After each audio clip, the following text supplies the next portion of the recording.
अस्सलाम वालेकुम जी। आज हम पढ़ेंगे uncertainty principle, Heisenberg uncertainty principle. ये प्रिंसिपल ये बताता है कि एक एटॉमिक पार्टिकल की पोजीशन और उसका momentum simultaneously with perfect accuracy आप मुहैया नहीं कर सकते। देखिए एवरीडे लाइफ में, मतलब मैक्रो वर्ल्ड के अंदर या जो एवरीडे लाइफ है उसके अंदर आप किसी भी ऑब्जेक्ट की पोजीशन और मोमेंटम जो है ना वो इजीली साइमल्टेनियसली मुहैया कर सकते हैं। उसके अंदर जो भी एक्यूरेसी होगी वो बिल्कुल इग्नोरेबल है। मीन उसके अंदर जो भी अनसर्टेनिटी होगी पोजीशन और मोमेंटम में वो बिल्कुल इग्नोरेबल है, उसमें कोई इतना मतलब मेजरेबल वैल्यूज़ नहीं आती। लेकिन जब बात आती है एटॉमिक लेवल पे तो वहाँ पर मोमेंटम और पोजीशन जो है ना वो एक्यूरेटली मेजर नहीं किया जा सकता साइमल्टेनियसली। उसकी ये रीज़न नहीं है कि कोई मेजरिंग इंस्ट्रूमेंट्स के अंदर फॉल्ट है, बल्कि उसकी ये रीज़न है कि जो वेव और पार्टिकल लाइक फिनोमिना शो करता है मैटर, उसकी वजह से है। यानी कि वो वेव लाइक फिनोमिना भी शो करता है और पार्टिकल लाइक फिनोमिना भी शो करता है। तो ड्यूल नेचर की वजह से जो है ना ये होता है। तो ये अनसर्टेनिटी जो है वो कम्प्लीटली निग्लिजिबल है जब आप एक माइक्रोस्कोपिक वर्ल्ड के ऊपर जो है ना पोजीशन और मोमेंटम मेजर करते हैं। लेकिन एटॉमिक पार्टिकल्स के ऊपर ये इसकी वैल्यू सिग्निफिकेंस है, ज़ीरो नहीं है। तो यहाँ पर सिंपली एक एग्जांपल है कि फ़र्ज़ करें एक लाइट फोटोन जो है ना जाके स्कैटर करता है टेनिस बॉल से। यानी आप लाइट बीम की रास्ते में टेनिस बॉल को उछालते हैं तो लाइट उसके ऊपर फॉल करेगी। डेफिनेटली टेनिस बॉल का पाथ चेंज नहीं होगा, लाइट जो है ना वो रिफ्लेक्ट कर जाएगी। लेकिन जब आप एक फोटोन को स्ट्राइक करवाते हैं एक इलेक्ट्रॉन के ऊपर, डेफिनेटली उसका जो पाथ होगा वो अल्टर हो जाएगा, वो चेंज हो जाएगा, यानी उसकी पोजीशन जो है ना वो चेंज हो जाएगी। तो इसी तरह जब लाइट जो है वो वेव प्रॉपर्टी रखती है तो एक्यूरेसी जो है उसकी मेजरमेंट की पोजीशन की वो डिपेंड करती है उसकी वेवलेंथ के ऊपर। मींस के फोटोन जाके स्ट्राइक कर रहा है इलेक्ट्रॉन के ऊपर, जहाँ से फोटोन रिफ्लेक्ट होगा या डिफ्लेक्ट होगा वहीं पर इलेक्ट्रॉन मौजूद होगा। अगर इलेक्ट्रॉन ज़्यादा डिफ्लेक्ट हुआ मींस के जो उसकी वेवलेंथ है लाइट की वो अगर आप बड़ी यूज़ करेंगे, ज़ाहिर सी बात है इलेक्ट्रॉन बहुत जल्दी जो है ना वो मूव कर लेगा, आगे मूव कर लेगा। तो उसकी पोजीशन जो है वो अनसर्टन हो जाएगी और फिर उसको मेजर करना या उसके अंदर जो एक्यूरेसी है वो कम हो जाएगी। उसके बाद अगर हम बात करें उसकी मोमेंटम की, यानी कि उसकी डायफ्रैक्शन को इफ़ेक्ट को अवॉइड करने के लिए हम उसकी लाइट की वेवलेंथ या फोटोन की वेवलेंथ को कम करते हैं, तो जिससे जो है ना वो डायफ्रैक्शन इफ़ेक्ट कम हो जाएगा और पार्टिकल जो होगा वो एक एक्सिस के लेट्स से एक्स एक्सिस के अराउंड जो है ना मूव करेगा। तो अनसर्टेनिटी जो उसकी पोजीशन के अंदर होगी वो वेवलेंथ लैम्डा के बराबर ही होगी। तो डेल्टा एक्स जो है ना देखिए यहाँ approximation is equal to lambda. तो मतलब जो पोजीशन के अंदर अनसर्टेनिटी आएगी वो वेवलेंथ ऑफ द लाइट के बराबर ही होगी या फोटोन की वेवलेंथ के बराबर होगी। तो अगर हम छोटी वेवलेंथ का फोटोन यूज़ करेंगे वो लेस डायफ्रैक्ट होगा, इलेक्ट्रॉन ज़्यादा अपनी पोजीशन जो है ना वो वेरी नहीं करेगा, तो अनसर्टेनिटी इन पोजीशन कम हो जाएगी। तो आप उसकी पोजीशन मेजर करने के करीब हो जाएंगे। मींस के जैसे आप चाहते हैं कि इलेक्ट्रॉन पता करें कि कहाँ बिल्कुल एग्जैक्टली इस टाइम है, तो आप लाइट का इस्तेमाल करेंगे, मतलब फोटोन का। फोटोन जिस पॉइंट से जो डिफ्रैक्ट होगा डेफिनेटली वहाँ इलेक्ट्रॉन मौजूद होगा। लेकिन जैसे ही लाइट उसके ऊपर फॉल करेगी इलेक्ट्रॉन यानी फोटोन पर डिफ्रैक्ट होगा, इलेक्ट्रॉन अपनी पोजीशन चेंज कर लेगा वहाँ से। तो फिर वो जो थोड़ी सी अनसर्टेनिटी आएगी उसको मिनिमम करने के लिए जो है ना आप लाइट जो यूज़ करते हैं उसकी वेवलेंथ कम कर देते हैं। तो शॉर्टर वेवलेंथ के ऊपर जो इसकी अनसर्टेनिटी है पोजीशन के अंदर वो कम हो जाएगी। लेकिन एट द सेम टाइम अगर आप मोमेंटम मेजर करना चाहें उसी शॉर्टर वेवलेंथ के ऊपर ही, यानी जिस शॉर्टर वेवलेंथ से आप उसकी पोजीशन मेजर करना चाह रहे हैं, तो उसका मोमेंटम के अंदर जो अनसर्टेनिटी होगी वो बढ़ जाएगी। तो क्योंकि यहाँ पर मोमेंटम जो है उसका p is equal to H over lambda, तो लेमडा अगर आप रिड्यूस करते हैं डेफिनेटली p के अंदर अनसर्टेनिटी जो होगी वो बढ़ जाएगी। और अगर आप वेवलेंथ बड़ी यूज़ करते हैं उससे डायफ्रैक्शन इफेक्ट जो है ज़्यादा हो जाएगा, इलेक्ट्रॉन बहुत ज़्यादा जो है ना वो पोजीशन चेंज कर लेगा, पोजीशन के अंदर अनसर्टेनिटी बढ़ जाएगी लेकिन मोमेंटम जो है वो प्रिसाइज हो जाएगा। तो मतलब इसके अंदर अनसर्टेनिटी कम हो जाएगी। तो डेफिनेटली एट अ टाइम एक चीज़ ही आप उसकी मेजर कर सकते हैं। तो यहाँ इन दोनों इक्वेशंस को मल्टीप्लाई करें डेल्टा एक्स और डेल्टा पी, तो एच ओवर लेमडा है इसका लेमडा देखें राइट साइड पे मल्टीप्लाई कर दें, लेमडा लेमडा से कैंसिल हो जाएगा। तो ये देखें दोनों जो अनसर्टेनिटीज़ हैं in momentum and in position, उनका जो प्रोडक्ट है वो अप्रोक्सीमेटली प्लैंक कांस्टेंट के बराबर आता है। अब ये प्लैंक कांस्टेंट आल तो बहुत छोटा नंबर है 10⁻34, लेकिन ज़ीरो तो नहीं है, ज़ीरो से तो बड़ा नंबर है।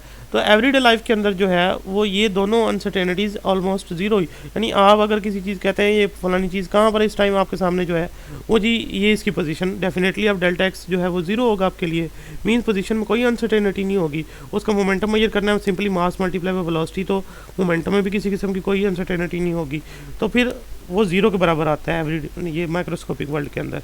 लेकिन यहाँ एच प्लैंक कांस्टेंट के बराबर आ रही है uncertainty in momentum and position, जो कि ज़ीरो नहीं है। तो इसलिए किसी एक इंस्टेंट के ऊपर आप उस पार्टिकल की एक चीज़ ही रिवील कर सकते हैं, यानी या पोजीशन मेजर कर सकते हैं एक्यूरेसी के साथ या मोमेंटम मेजर कर सकते हैं। और इसका एक और फॉर्म भी है अनसर्टेनिटी प्रिंसिपल की, जिसमें एनर्जी रिलेट करती है पार्टिकल की टाइम के साथ। मतलब एक पार्टिकल की आप एनर्जी मेजर करते हैं और वो एनर्जी किस टाइम के ऊपर है ये आप एग्जैक्टली मेजर नहीं कर सकते। मींस के यहाँ पर डेल्टा ई और डेल्टा टी अप्रोक्सीमेटली एच के बराबर लिखा गया है। इसका मतलब यह है कि जितना एक्यूरेसी के साथ आप पार्टिकल की एनर्जी मेजर करेंगे, जितनी अनसर्टेनिटी उस एनर्जी के मेजरमेंट में कम होगी, उतना ही फिर वो ये आप नहीं बता सकेंगे कि वो किस टाइम के अंदर वो एनर्जी थी। और आप अगर टाइम बिल्कुल एक्यूरेटली बताएंगे फिर उस टाइम के अंदर एनर्जी कितनी थी ये नहीं बता सकते। एट ए टाइम एक ही चीज़ मेजर हो सकती है। तो अब इसके बाद हाइजेनबर्ग ने अपनी कैलकुलेशन को मोर केयरफुली कैलकुलेट किया, तो उसका जो रिज़ल्ट था बेस्ट जो रिज़ल्ट था वो delta x delta P greater than H cut था। तो एच कट जो है वो एच बार भी कहते हैं, एच कट भी कहते हैं। एच बार जो है वो एच ओवर 2 पाई के बराबर था। तो 2 पाई भी कांस्टेंट, एच भी कांस्टेंट है, तो नया कांस्टेंट आया एच बार 1.05 इंटू 10⁻34 जॉल। तो उसने ये बाद में पहले ये उसकी कैलकुलेशन थी, लेकिन बाद में ये इक्वेशन थोड़ी मॉडिफाई की। अब ये जो हाइजेनबर्ग थे इन्होंने ये बात जो है ना बड़े ये थे हाइजेनबर्ग। अब इन्होंने जो है ना एक तरह से बिल्कुल क्लासिकल का कंसेप्ट जो है ना वो रिजेक्ट किया कि क्लासिकल के अंदर हम किसी भी ऑब्जेक्ट की पोजीशन और momentum exactly at a time find कर सकते हैं, और उसके अंदर जो भी अनसर्टेनिटी आती है वो बिल्कुल इग्नोरेबल है, उसको आप यानी कि बिल्कुल ज़ीरो के बराबर आती है। लेकिन इन एटॉमिक लेवल आप जब एक पार्टिकल की पोजीशन और उसकी मोमेंटम जो है ना वो एक्यूरेटली मेजर नहीं कर सकते एट अ टाइम। उसकी रीज़न ये है कि नेचर की कुछ क्वालिटीज़ एक टाइम पे आप जान सकते हैं, कुछ क्वालिटीज़ को नहीं जान सकते। अगर किसी एक क्वालिटी को जानना है डेफिनेटली दूसरी पे कंप्रोमाइज़ करना होगा, और दूसरी वाली को जानना तो पहली पे कंप्रोमाइज़ करना होगा। तो इन्होंने इस तरह का कॉन्सेप्ट दिया था। तो ये देखें यहाँ पर एक सिंपली अगर मैं कहूँ ये वेव आपको दिखाई जा रही है और उसकी वेवलेंथ लैम्डा जो कि दो पीक्स के दरमियान जो है ना वो डिस्टेंस है। तो यहाँ पर वेवलेंथ जो आप यूज़ कर रहे हैं लैम्डा, उसकी मदद से आप सिंपली एक उसका मोमेंटम बता सकते हैं P = एच ओवर लैम्डा, यानी उस पार्टिकल का। ये उसकी वेव प्रोबेबिलिटी वेव है अगर उस पार्टिकल की, तो उसकी वेवलेंथ आप इजीली मेजर कर पा रहे हैं, तो उसका मोमेंटम अभी हम बता सकते हैं P = एच ओवर लैम्डा। तो लेकिन अगर मैं कहूँ इसी वेवलेंथ के ऊपर या इसी वेव के ऊपर आप पोजीशन बताएं, तो पोजीशन तो कहीं भी हो सकती है, यानी कि वेव तो बहुत आगे तक है। तो इस वेव के ऊपर तो बहुत सारी जगह पर प्रोबेबिलिटी नॉन ज़ीरो है, यानी पार्टिकल वहाँ मौजूद हो सकता है जहाँ पर प्रोबेबिलिटी यानी कि ज़ीरो नहीं होती, नॉन ज़ीरो होती है। तो डेफिनेटली यहाँ पर बहुत सारे ऐसे पॉइंट्स हैं जहाँ पर प्रोबेबिलिटी जो है वो नॉन ज़ीरो है, वो शेरोडिंगर इक्वेशन के मुताबिक। लेकिन अब अगर हम बात करें फर्दर उसकी पोजीशन को मेजर करने की, तो आप वेव को जो है ना वो रिड्यूस करते हैं। तो ये देखें एक स्पाइक अब बनती है। अब इसकी मदद से आप पोजीशन बना सकते हैं, मतलब पोजीशन आप मेजर कर सकते हैं एक्यूरेसी के साथ। तो पोजीशन जो होगी इसी पीक वैल्यू को बिल्कुल नीचे डॉट के जो यानी जो स्पाइक आई है बिल्कुल इसके नीचे होगी। अब यहाँ पर पोजीशन तो बिल्कुल एक्यूरेट हो गई उस पार्टिकल की उसकी इस वेव शेप से, लेकिन इस वेव शेप से आप मोमेंटम नहीं बता सकते, क्योंकि यहाँ आप कहेंगे वेवलेंथ कैसे मेजर करें, एक स्पाइक है, अगली पीक वैल्यू है ही नहीं, तो वेवलेंथ कैसे मेजर होगी।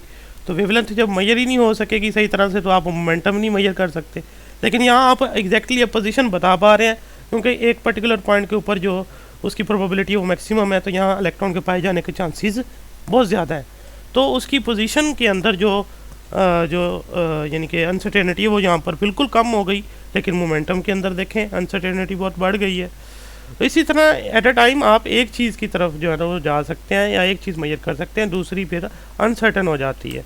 फिर देखिए अगर हम दोनों चीज़ों को मल्टीप्लाई करते हैं, डेल्टा एक्स डेल्टा पी, मतलब uncertainty in momentum uncertainty in position, तो उसका प्रोडक्ट जो है वो greater than equal H cut over 2 पाई, वो जो अभी आपने पढ़ा था, बल्कि एच कट ही आता है सिंपली। एवरीडे लाइफ के अंदर डेल्टा पी ज़ीरो रहता है, delta P delta x zero रहता है, तो वो तो H cut over H cut के बराबर नहीं आता। यानी एवरीडे लाइफ में ये चीज़ें आपको प्रोमिनेंट नज़र नहीं आएंगी, लेकिन एटॉमिक लेवल पे ये चीज़ें जो है ना वो प्रोमिनेंट होती हैं। अब आ जाए, अब ये जो दो देखें मैं प्रोबेबिलिटी वेव जो है ना ड्रा की है, एक पोजीशन की और एक मोमेंटम की। अब इसमें दोनों में से एक चीज़ जो है ना वो सर्टन हो सकती है, दूसरी अनसर्टन होगी। सपोज आप एक चीज़ को नैरो करते हैं, यानी ऊपर हम पोजीशन वाली को जो है ना वो हम कंप्रेस करते हैं ताकि हम पोजीशन को एक्यूरेट कर सकें। तो देखें पोजीशन वाली को हमने जब कंप्रेस किया है तो नीचे देखें मोमेंटम वाली जो है वो थोड़ी वाइड हो गई है, यानी मोमेंटम के अंदर अनसर्टेनिटी बढ़ गई है, और जबकि जो पोजीशन है उसके अंदर सर्टनिटी आई है, यानी अनसर्टेनिटी कम हुई है।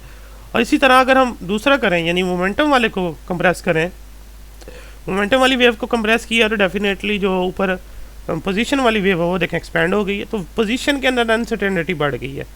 तो यानी वो इलेक्ट्रॉन यहाँ भी मौजूद हो सकता है, इधर भी इधर भी इधर भी इधर भी, लेकिन अब मोमेंटम जो है वो एक्यूरेटली मेजर हो रहा है, मींस कि उसके अंदर अनसर्टेनिटी कम हो रही है और पोजीशन के अंदर अनसर्टेनिटी बढ़ रही है। और अगर हम इसको और मज़ीद कंप्रेस कर दें, इलेक्ट्रॉन के मोमेंटम को यानी सर्टन कर दें, तो देखें वो जो वेव है उसकी पोजीशन के अंदर अनसर्टेनिटी और ज़्यादा बढ़ जाएगी। तो वो तो कहीं भी फिर उसके नीचे मौजूद हो सकता है, यहाँ जहाँ उसकी प्रोबेबिलिटी नॉन ज़ीरो है। तो ये शेरोडिंगर ने जो है ना ये बात जो है ना वो बिल्कुल न्यू आइडिया दिया था कि क्लासिकल वर्ल्ड में ऐसा होता ही नहीं है, ना हम इसको मतलब कभी गौर करते हैं, लेकिन एटॉमिक लेवल के ऊपर जो है ना वो आप एट अ टाइम नेचर की एक क्वालिटी जो है ना वो देख सकते हैं और दूसरी क्वालिटी पे आपको कंप्रोमाइज़ करना होगा। अगर दूसरी मेजर करनी है तो पहली वाली पे कंप्रोमाइज़ करना होगा। एट अ टाइम आप दोनों चीज़ें जो है ना वो मेजर नहीं कर सकते। अब यहाँ पर दो बातें आती हैं, कुछ साइंटिस्ट मतलब कुछ आइडिया ये कहता है कि एक आइडिया ये कहता है कि ये जो मोमेंटम और पोजीशन है ये पार्टिकल के पास है ही नहीं एट अ टाइम पे, और एक आइडिया ये है कि आप मेजर नहीं कर पाते, मतलब उसके पास है, पार्टिकल के पास मोमेंटम भी है और पोजीशन भी है एग्जैक्टली एक टाइम के ऊपर, लेकिन आप नहीं मेजर कर पाते, यानी आप नेचर की एक चीज़ को ही देख पाते हैं, दूसरी साइड को नहीं देख पाते। लेकिन एक आइडिया ये भी कहता है कि हो सकता है कि पार्टिकल के पास ये दोनों चीज़ें एट अ टाइम हो ही ना। तो ये अब आप पे मैं क्वेश्चन छोड़ रहा हूँ, आप इस पे जो है ना वो क्या समझते हैं कि एक पार्टिकल जो है उसका मोमेंटम और उसका पार्टिकल एट अ टाइम वो रखता ही नहीं है, या हम मेजर नहीं कर पाते। तो ये जो दो एस्पेक्ट्स यहाँ से निकलते हैं। तो ये बेसबॉल और इलेक्ट्रॉन के लिए ये कुछ रीडिंग पुट करके दिखाई हैं, यानी एक बेसबॉल जिसका मास जिसकी वेलोसिटी जो है ना वो 50 मीटर पर सेकंड ऑलमोस्ट, तो इसके जो मोमेंटम के अंदर देखें अनसर्टेनिटी 10⁻⁻² है और पोजीशन के अंदर 10⁻34। और जब आप बात करें बेसबॉल की और 10⁻34 उसकी पोजीशन, तो वो बिल्कुल ही निग्लिजिबल है। जब आप इलेक्ट्रॉन के लिए यूज़ करते हैं ये चीज़, यानी इलेक्ट्रॉन की वैल्यूज पुट करते हैं, तो इलेक्ट्रॉन के लिए मोमेंटम 10⁻² ठीक है, उसमें अनसर्टेनिटी कम है, लेकिन पोजीशन में देखें 10⁻8।